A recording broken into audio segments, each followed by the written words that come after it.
महादेव ने स्तुति देवताओं करी भगवान महादेव प्रसन्न थया मागो देवताओ शू आपू आप केम बदा चिंतित छो आप कोई कष्ट में हो एवं लागे कारण के आ स्तुति रुदन राग में छे अपने भाव थी आ राग में गाये जुदी बात छे बाकी आ स्तुति नो मूल राग से रुदन राग देवताओ रुदन थी बोल्या देवताए बे हाथ जोड़े कीधु प्रभु आपे दक्षिणा यज्ञ नो विध्वंस करो दक्ष दुर्गति ने मार्गे गया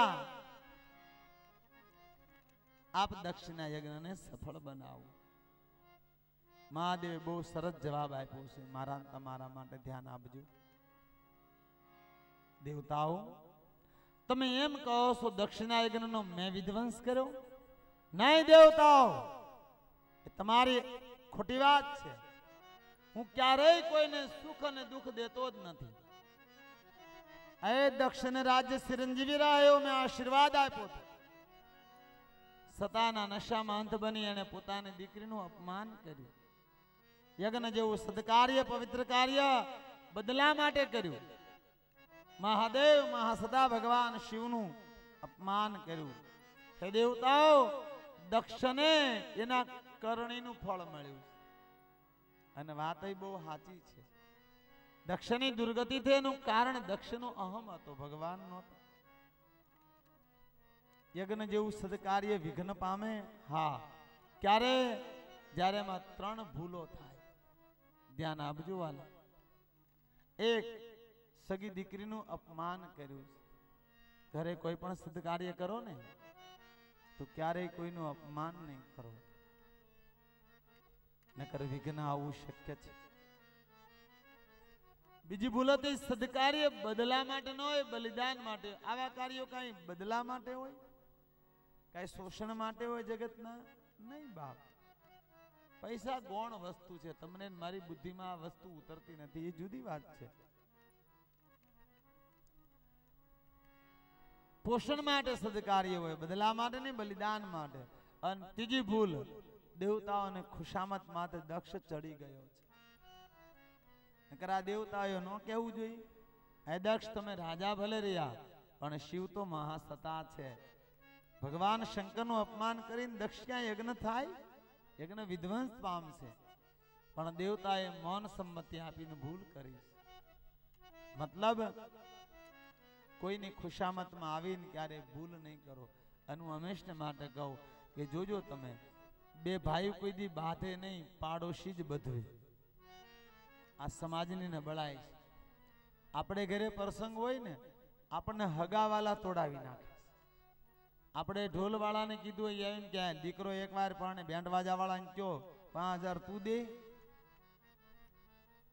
आपणुं अर्धुं सेटिंग हगावाळा फेरवी नाखे तमे जोजो आपणे रसोई सीधी दादी बनावी के बर्फी वगैरह थोड़ो वरो थाय तारे घरे करजे भाई आया हमारी प्रमाण में अमने करवा दे अर्धुं सेटिंग हगावाला बदली नाखे तोड़ावी आपन नाखे नहीं आ सुधी तो वांधो नहीं पण कोईनी खुशामत में आवी अने आवुं नहीं करो पछतावानुं तमारे रहेशे एने केवुं भाई अमे अमारी रीते बराबर छे तू तारे घरे करजे अमने अमारी रीते जीववा दे आ सुधी वांधो नहीं पण ज्यारे झगड़ा में बीजा सडावे एम सड़ी जाओ सो खतरनाक साबित थाय बे भाई कोई दी बाधे नहीं पाड़ोशी बधवे एम के तारा भाई ने 2 वीघा वधार दीधी एवुं कांई हाले नाक 2 धोका में बैठा तू तारे भाई वो हूँ थी गयु ई 2 भाई बाधे माथा फूटे पछी कोराटे धकाई 2 भाई खाता होय बधवाळो छेटो बबो दांत काढतो होय आ समाजनी बहु मोटी नबळाई पाड़ो में कोई आरे भरतुं होय ने तमारे तीजो ज बधवे आज नाना नाना गामडाओना कटका करी नाख्या होय ने तो 12 नाय कर्या एला एक गाम में रहेवुं एक गोळानुं पाणी पीवुं एक बजार हालवुं धखो અરે એક પરિવારના ટુકડા કર્યા સમાજે, વિચાર તો કરો. મહેરબાની કરીને કોઈ ભાઈ માટે ખબરદાર મારા ભાઈ માટે કઈ બોલીશ નહીં. શક્ય છે કોઈ જાહેર ભરી શકે, પણ આપણા જ વિચારો તૂટલા છે બાપ, કોઈ જાહેર ભરી શકે. હું તો ન્યા સુધી કહું હાહુ કોઈ દી બાંધે નહીં, પણ પાડોશણે જ બધવે. અહીંની પાડોશી ને અહીંયા તો બહુ હારા પાડોશી રહે છે, અમદાવાદમાં તો બહુ હારા પાડોશી છે, પણ આ ધંધા કામા પાડોશી ના જ હોય. અને જો તમારે અમુક બાયુને તો એવું બધું આવડે, કોણ શીખવાડે મારો રામ જાણે. 10-11 વાગે ને ખોબો ઉંબાડા લઈને નીકળે, પછી ત્યાં ભડકો કરવા જેવું હોય ત્યાં જઈને પાળે બેહે, ન્યાપો નાખે. હે ભગવાન, ઘરમાં જોવે કોણ છે, હાહુ છે, હોવ ક્યાંક ગયા છે. ભાઈ ક્યાં ગઈ તારી હોવ? અહીંયા એના કુટુંબમાં એક લગ્ન છે ને, અહીંયા લગ્નમાં ગયા. લે હું તો જઈ આવું ત્યારે તારી હોવ લગ્નમાં પ્રસંગોમાં ભટકતી જ હોય. એમ કાંઈ હોવું ને રખડવા દેવાય? થોડો હોવ માથે કાબુ રાખ. તારે તો બબે હોવું આવ્યું પણ માથેથી કામ ન ઉતર્યું હો ધનબાઈ. તું હોવમાં ઠરી નહીં બાઈ, અને હાવમાં એટલું જોતું હોય તારી હોવ આમ છે ને તારી હોવ આમ છે ને. ઈ ભડકો કરીને વહી જાય, પછી ઓ બાપા 1-1.5 વાગે આવે એટલે કાંક સાસુમાં થાકી ગયા હોય અને કાંઈક ઓલું પાડોશનું જ્યાર એ ધડબડાટી બોલે હાવ હોવની, ઓલી વંડિયાડી ઊભી ભી સાંભળતી હોય બાજુક નહીં અને બાધે. કારણ કે બીજાના જાહેર જ તમારા ઘરને ઝેર બનાવે. અને આને તો પાછું આવડે, ઘરમાં જોવે પાળે બેન કોણ છે તો હાહુ છે, હોવ ક્યાંક હોવ છે, હાહુ ક્યાંક ગઈ. એટલે પૂછે બાઈ ક્યાં ગઈ તારી હાહુ? આ કથા બેઠી ત્યાં કથામાં ગયા. લે એટલું બધું કામ છે ને, મોસમ છે ને, છોકરા નાના છે ને, ત્યાં કથામાં હું ડાટ્યું ત્યાં તેલના ડબ્બા દે. લે હું કથામાં તેલના ડબ્બા દે? તારે આવું તો કથામાન કીર્તનમાન ભજનોમાન ભટક્યા જ કરે. એમ ભટક્યા થોડા ભગવાન મળે, તો હું કોઈના ઘરમાં ભડકા કરે મળે? તારી હાવમાં તું ઠરી નહીં હો. તારી હાવ તો જઈ હતી ભજન કીર્તનમાં રખડ્યા જ કરે. બાઈ કાંઈ આવી થોડી હાવ હોય? તું હાવમાં ઠરી નહીં હો બાઈ. કંસન લે આમાં કોઈ કંસન બેન હોય તો માફ કરજો, મારે તો બોલવાની આદત છે કંસન નું. કંસન બાઈ તું ઠરી નહીં હાવમાં હો. અને ઈ પછી 12:30 વાગ્યો હોય કથામાં, હાવમાં ઘરે જાય ને ધડાપીટ ચાલુ. તમારે તો કથા કીર્તન સાંભળવા, ઘરના ઢરડા મારે કરવા નહીં બાપ. દરેક વહુ અને દરેક સાસુઓ મહેરબાની કરીને સાંભળી લેજો. દરેક સાસુઓ ક્યારેય તમારે ઘરે આવીને તમારી વહુ માટે કોઈ બોલે ને, ખબરદાર એક શબ્દ મારી વહુ માટે નહીં બોલતા. શું કામ? મારી વહુ મારું સન્માન છે, મારા ઘરની ખાનદાની છે. મારી વહુનો એક શબ્દ હું સાંભળી નહીં શકું. દરેક હાવું લખી લેજો કે મરતી વખતે ગમે એવી હોય એ તમારા વહુના હાથનું પાણી તમને મોક્ષ આપી શકે. પાડોશીના પાણી મોક્ષ નો આપે મારા બાપ. ગમે એવી હોય તમારી વહુના હાથનું પાણી તમારા મોઢામાં પડે મોક્ષ થાય, નકર ન થાય. કાં તો પિતરાઈ અને કાં તો પુત્ર વધુ, દીકરાના દીકરાની વહુ કાં તો દીકરાની વહુ. દરેક સાસુએ લખી લેવું ગમે એવી હોય એ તમારી વહુ છે, તમારી વેલ છે બાપ. એના હાથનું પાણી તમને મોક્ષ આપી શકે, પ્રયત્નોની ગતિ આપી શકે. ગમે એવી તમારી બાપ. ખબરદાર મારી વહુ માટે કઈ બોલતા નહીં. તમારા ઘરમાં કોઈ ઝેર ભરી શકે? તમારામાં ને મારામાં વિશ્વાસ નથી, પ્રેમ નથી, એટલે આપણા ઘર હળગે. અને દરેક વહુએ પણ લખી લેવું, સાસુ માટે બોલે ને, ખબરદાર મારી સાસુ માટે કઈ બોલશો નહીં. એ મારી સાસુ નહીં, મારી માં છે. મારા ધણીને એને જન્મ આપીને મોટા કર્યા. આ બાળકોને મોટા કરવાની એ મારો સ્વધર્મ છે. અને દરેક વહુ સાસુને બહાર લઈને જાય ને તો એ રૂડી લાગે કે બાઈ હાહુ આવ્યા હતા. વહુનું ઢાંકણું એ હાહુ માં છે બાપ. જ્યારે સાસુ વહી જાય ને પછી વહુ ઉઘાડા થઈ જાય. સાસુમાં ગમે એવા હોય ને એમ કે મારા હાહુ બેઠા છે ભાઈ. એ વહુનું રક્ષણ છે, વહુનું ઢાંકણું છે. ગમે એવી છે મારી માં છે. તાકાત છે કોઈ ઝેર ભરી શકે? પ્રેમમાં બહુ તાકાત છે વાલા, પણ આપણે પ્રેમને સ્વાર્થના કવચો પહેરાવી દીધા. તમે તમારાને પ્રેમ નહીં કરી શકો, બીજાને હું રાખ કરી શકશો? ગમે એવી છે મારી વહુ છે, બે કડવા શબ્દ બોલી લે, મારી છે, મારી હાહુ છે, કદાચ બે શબ્દ બોલી લે તો શું થઈ જાય? એ મારી માં છે, કઈ પાડોશે બીજા થોડા મને કેવા આવશે? એ મારી માં છે. હંમેશને માટે સમર્પણ કરતા શીખો. બાપ, ઘરના સંઘર્ષો વયા જાય, બે ભાઈ વચ્ચે કોઈ દી વિવાદ ન થાય. એ મારો ભાઈ છે, કદાચ 2 વીઘા નહીં 5 વીઘા દઈ દે ને તો એ મારો ભાઈ છે. અમે એક માના ને એક બાપના છીએ. બે ભાઈ બાંધે ને મારી બુદ્ધિમાં ઉતરતું નથી. એક માના ને એક બાપના કે બાંધે અને નાશવંત સીજો માટે તો કયા એંગલથી તમે ભાઈ ભારો છો? એક સુલે પાકેલો રોટલો ખાવ છો, એક કુકરમાં બનેલું શાક ખાવ છો, અને વિવાદ ભાઈ બેન બાંધે ને ત્યારે મને દયા આવે. શક્ય નથી આ વસ્તુ મારી દ્રષ્ટિમાં. અહીંયા દક્ષને દેવતાઓએ ચડાવી દીધો. ખુશામતમાં દક્ષ ભૂલો પડ્યો છે. ભગવાને કીધું દેવતાઓ દક્ષને કરણીનું ફળ મળ્યું. બધા દેવતાએ કીધું પ્રભુ વાત સાચી છે તમારી, પણ આપ તો ભક્તવત્સલ કરુણા નિધાન છો. અમારી વિનંતી છે આપ દક્ષને પુનઃ જીવિત કરો, એના યજ્ઞને સફળ બનાવો. મહાદેવને વાત ગમી. સ્વયં મહાદેવ આવ્યા. શિવપુરાણમાં એક એક ડગલે સૂત્ર પડ્યા. ભગવાન શંકર દક્ષિણાગ્નમાં આવ્યા. એટલું નહીં, દક્ષિણાગ્નને સફળ બનાવ્યો. વીરણી કલ્પાત કરતી કરતી આવી ભગવાન આશ્રમમાં વંદન કરી રડી પડી. વીરભદ્રને બોલાવ્યા. દક્ષનું શરીર લાવવામાં આવ્યું. મસ્તક બોલે અગ્નિમાં હોમી દીધું તું મેં પ્રભુ, જાઓ ગમે મળે નું મસ્તક લઈ આવો. અહીંયા બોકડાનું મસ્તક લાવવામાં આવ્યું. દક્ષના શરીર માથે લગાવેલું. દક્ષ જીવિત થયા. ભગવાનના શરણમાં વંદન કરી દક્ષ રડી પડ્યા. પ્રભુ મને ક્ષમા આપો, મેં બહુ મોટી ભૂલ કરી. પ્રભુ આપની મહાસત્તાને સમજી શક્યો નહીં. મેં આપને અરે વેર બાંધ્યું. હું તો પામર જીવ છું, મને ક્ષમા આપો. ભગવાને દક્ષ પર બહુ જ કરુણા આવી. દક્ષને ક્ષમા આપી. દક્ષના યજ્ઞને સફળ બનાવ્યો. પ્રજાપિતાને તિલક કરી મહાદેવ અંતર્જાન થયા. જે જગ્યાએ ભગવાન શિવનું પ્રાગટ્ય થયું હતું એ જગ્યાએ દક્ષ રાજાએ એક સુંદર શિવાલય બનાવ્યું છે. દક્ષેશ્વર મહાદેવનું નામ રખાયું. એક બાર જે જગ્યા બોલે દક્ષેશ્વર મહાદેવ કી જય. આપ હરિદ્વાર જાઓ ને ત્યાં તો દૂર કનખલ એક ગામ છે, અને ત્યાં એકદમ અડીને ગંગાજી વહે, જ્યાં દક્ષેશ્વર મહાદેવનું બહુ સુંદર મંદિર છે. દક્ષ દ્વારા નિર્મિત થયું છે. ભગવાન દક્ષના યજ્ઞમાં આવ્યા. અહીંયા સૂત્ર એ છે કે ક્યારેય કોઈ આપણા માટે ખરાબ કરે ને, એને ઘરે પ્રસંગ હોય ને ત્યારે વેરને ભૂલી જાઓ. અગર ભગવાન એમનો કે એ દેવતાઓ તમારે જવું હોય તો જાઓ, મારે નથી જવું. જેના દ્વારા મારી પત્ની હળગી ગઈ, હું એને ઘરે કાંઈ આવું?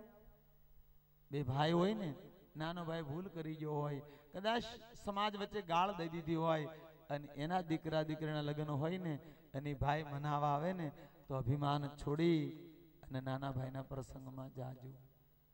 મોટા ભાઈ હોય અને કદાચ બે શબ્દ કહી દીધા હોય અને એને ઘરે પ્રસંગ હોય, તો નાના ભાઈની ફરજ છે મોટા ભાઈને માફ કરી એના પ્રસંગોને ઉજળા બનાવે. આજ ભાઈઓ ભાઈઓ પ્રસંગમાં ના આવે ને, મને બહુ દયા આવે લોકોમાં. તમે તો ઠીક અભિમાનના ભૂંગળા છો, પણ જનાર દીકરી શું વિચારે કે મારા કાકા ના આવ્યા, મારા મોટા બાપા ના આવ્યા. શું કામ તમે બાળકોના હૈયાના ગુનેગાર બનો છો? સંતાનોને તો ખરીબ ખરીબ પ્રેમથી જીવાજો વાલા. તમારા અભિમાનને છોડજો. આવા કોઈ વેર હોય ને તો આજથી એને છોડી દેજો.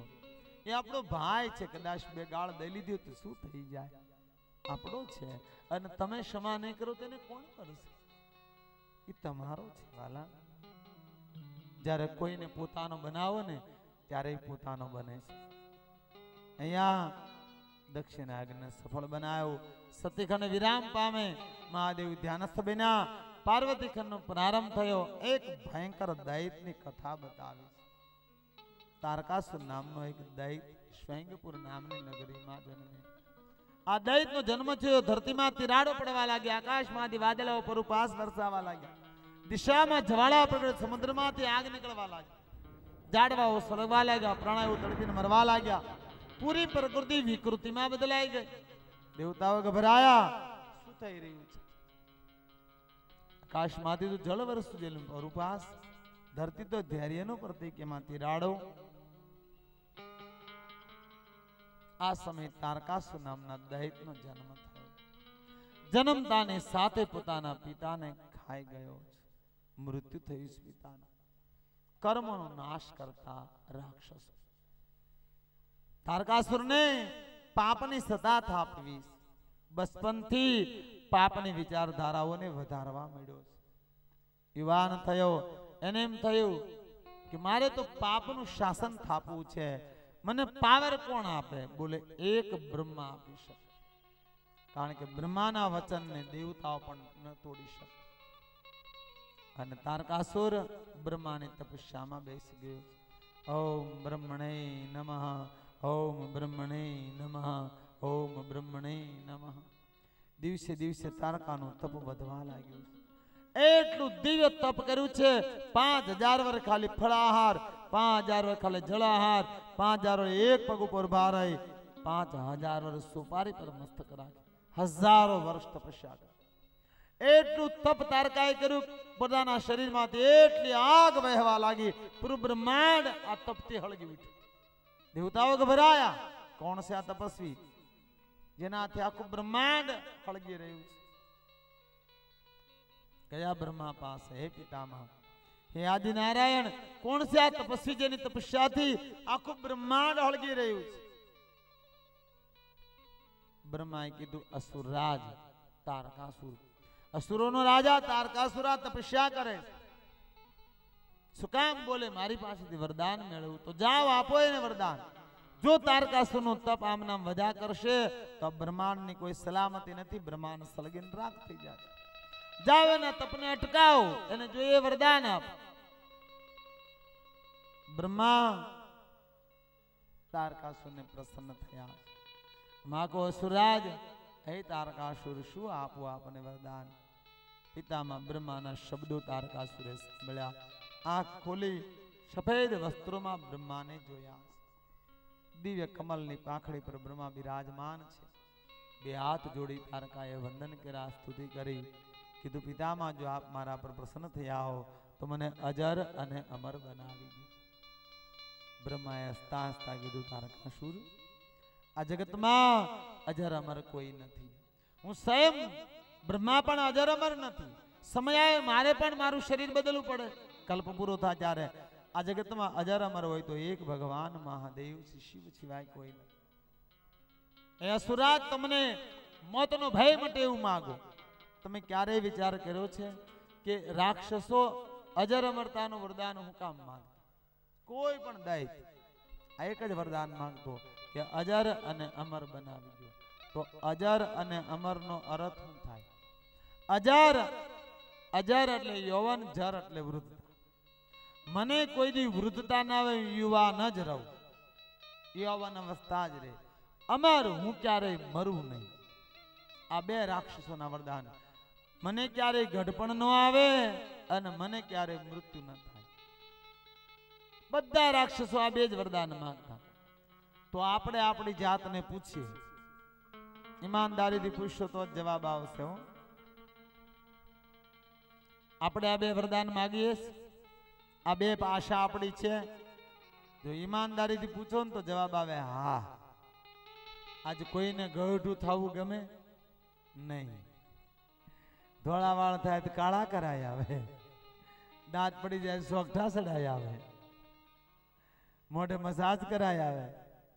મારી ઉંમર ન દેખાવી જોઈએ. લે, તમારે જેવું કોઈ બેન હોય ને ધોળા વાળ થઈ જાય ને આપણે તેમ કહેવાય જાય ને કે માડી ઓલી માડી હેની બેન છો, નાની સવજી, આ તો ગરમીના ધોળા ચાલે. કોઈ ભાઈ ને વાળ વયા જાય ને આપણે કે દાદા, ઓલું આપણે દાદા નહીં ભાઈ કયો નાનો છો, આ તો ગરમીની ટાઈલ પડી ગઈ, બાકી કઈ હું ગોઠો નથી. કોઈને 20-22 વર્ષ ગરમીને વયા જાય કે દાદા થોડા કહેવાય.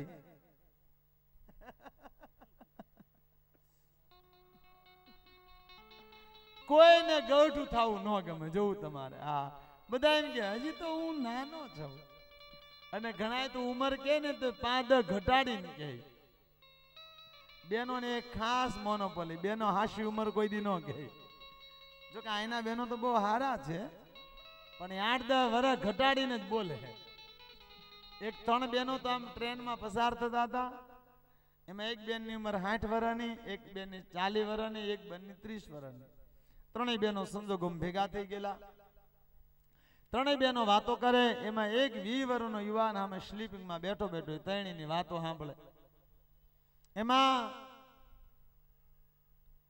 બેનો ભેગી થાય એટલે 3 વાત પહેલી પૂછે.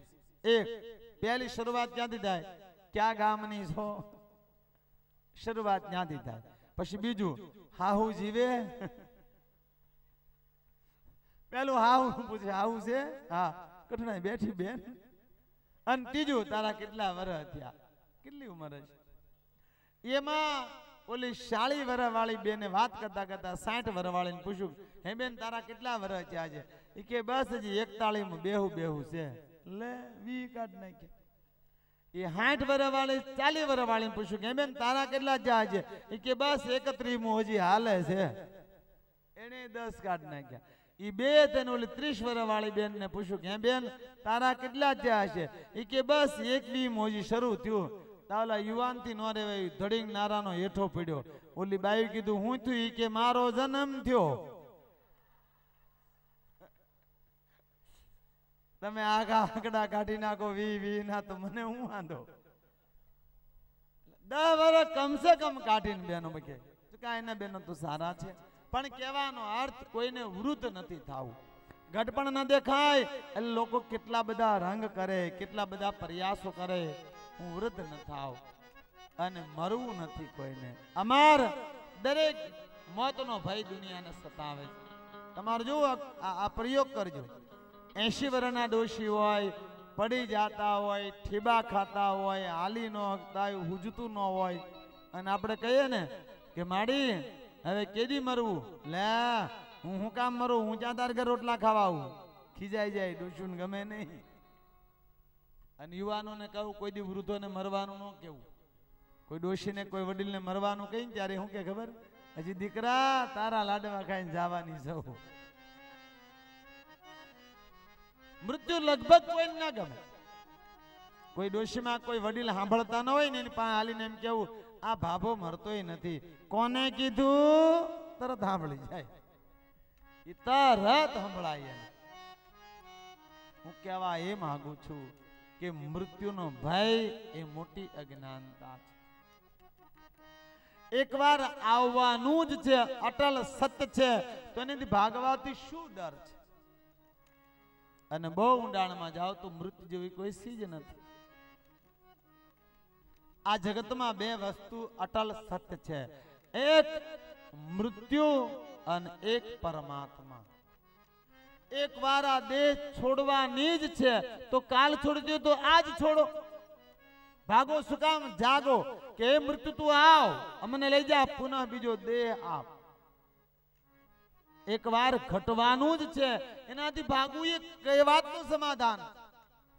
જે દિવસે તમારો જન્મ થાય એ જ દિવસે તમારા માટે મોતની તારીખ તય કરવામાં આવે છે. પહેલો દિવસ તમારા માટે મોતનો પેગામ હતો. શું કામ? કે રોજ એક દિવસ તમારો જિંદગીનો ઓછો થાય. આ સૂર્ય હાથમાં જાય ને એ દુનિયાની બધી સંપત્તિ લગાડો, ફરીવાર ક્યારે ઉગે નહીં. ફરીવાર ઉગે ને એ જિંદગીનો રોજ નવો ઉગે છે. રોજ એક દિવસ મોતની આહટમાં તમે સમાઈ જાઓ. હર પાલ હર વખત મૃત્યુ તમારી હારે રહેશે. ભાગો છો ક્યાં? કોઈ એવી ઘટના નથી જેનાથી મૃત્યુથી બચી શકાય. એકવાર જવાનું જ છે. અટલ સત્ય છે. એનો સ્વીકાર, એની યાદ, એને સમજી લેવું, એનું નામ જ્ઞાન. એનાથી ભાગવું, એનાથી ડરવું, એનું નામ અજ્ઞાન. એક માણાને બાળીને આવો ને ત્યાંથી પુનઃ બીજા દેહનું સર્જન થાય તો મર્યો કેમ કહેવાય? એક દેહમાંથી બીજા દેહમાં જાઓ એને મૃત્યુ ન કહેવાય બાપ, એને ફક્ત પ્રારંભ કહેવાય, અંત નથી. મૃત્યુ અંત હોય જ નહીં. એક દેહ છોડો, પુનઃ બીજા દેહમાં જાઓ. મૃત્યુ એ અંત નથી, બીજા જન્મનો પ્રારંભ છે. આ દેહ ન્યાથી આવતા જતા રહેવાનું એક સાધન છે. શરીર માથે પહેરેલા કપડા તમે ઉતારીને બીજા કપડા ધારણ કરો તો દેહ માથે કોઈ અસર નથી થતી. એમ એક શરીરમાંથી બીજા શરીરમાં જાઓ, આત્મા પર કોઈ અસર નથી થતી. જન્મ અને મૃત્યુ એક સાથે ઘટેલે છે. મૃત્યુની સાથે જ જન્મ જોડાય છે અને જન્મની સાથે જ મૃત્યુ જોડાય. આનાથી ભાગવું એ અજ્ઞાનતા છે. મોતથી ભાગો નહીં, મોતથી જાગો. રોજ યાદ કરો, કદાચ આજ મારી જિંદગીનો આખરી દિવસ હશે. હું આજ થોડું ભજન કરી લઉં, થોડી સાધના કરી લઉં, થોડું હરિસ્મરણ કરી લઉં. કામ કે કદાચ આજ મારી જિંદગીનો છેલ્લો દિવસ હશે. અને કયો દિવસ છેલ્લો હોય કઈ ખાતરી? મૃત્યુની યાદમાં જીવો. સમાજ અને સાધુમાં ફેર એટલો, સાધુ મૃત્યુની યાદમાં જીવે, સમાજ મૃત્યુથી ભાગે. રાક્ષસોને ભોગ ભોગવાતા, કામ સુખની પ્રાપ્તિ કરવી હતી એટલે ડર હતો. જેને યોગને સાધના કરવી હોય એને મોતનો ભય ક્યારેય હોતો નથી. જેને ભોગ કામના છૂટી જાય ને એને મૃત્યુ ક્યારે ડરાવે નહીં. મૃત્યુ ડરાવે પ્રલોભની વ્યક્તિને, ત્યાગ અને મૃત્યુ ડરાવતું નથી. અહીંયા રાક્ષસોને ભય હતો. બ્રહ્માએ કીધું, હે અસુરરાજ, તમને મોતનો ભય માટે એવું માગો. અસુરરાજે માગ્યું છે કે મને શિવના પુત્ર સિવાય કોઈ મારે નહીં. બ્રહ્માએ તથાસ્તુ કીધું. તારકાસુર મૃત્યુલોકમાં આવી, પૂરા મૃત્યુલોકમાં પાપની સત્તા થાપી, ધરાયો નહીં. પાતાળમાં ગયો, નાગલોકના શાસનો આંચકી નાગલોક પર પોતાનો કરવેરો થાપી, ધરાયો નહીં. સ્વર્ગમાં ગયો, તમામ દેવતાઓને પરાજિત કર્યા, દેવતાઓ પર પોતાનું શાસન થાપ્યું. તમામ દેવતાઓને સ્વર્ગમાંથી મારીને કાઢી મૂક્યા. ત્રાહિમામ કરતા દેવતાઓ બ્રહ્મા પાસે આવ્યા. હે બ્રહ્મા, હે આદિનારાયણ, તારકાસુર એટલો બધો શક્તિશાળી સાબિત થયો છે કે એણે મારા રાષ્ટ્રોને આંચકી લીધા. હે બ્રહ્મા, આ તારકાસુરથી અમને બચાવો. આનો અંત કેમ થાય? બોલે, ભગવાન શિવના પુત્ર સિવાય આનો કોઈ અંત ન કરી શકે. બ્રહ્માએ કીધું, ભગવાન શિવનો પુત્ર જ આને મારી શકે. દેવતાએ કીધું, ભગવાનને શિવજીને પુત્ર કેવી રીતે પ્રાપ્ત થાય? બોલે, આદિ નારાયણી પુનઃ જન્મ ધારણ કરે દેવી શિવા, તો જ આ પ્રશ્નનું સમાધાન થાય. પુનઃ મહાદેવના લગ્ન થાય. દેવતાઓએ, બ્રહ્માએ દેવતાઓને કીધું, તમે જગદંબાની સ્તુતિ કરો, માં પ્રગટ થશે. અહીંયા તમામ દેવતાઓ માની સ્તુતિ કરે. સુખ આપનારું શરણ એક તારું, મા દુર્ગા દયાળુ. સુખ આપનારું શરણ એક તારું, મા દુર્ગા દયાળુ. આપનારું શરણ એક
ભાવિક બનીને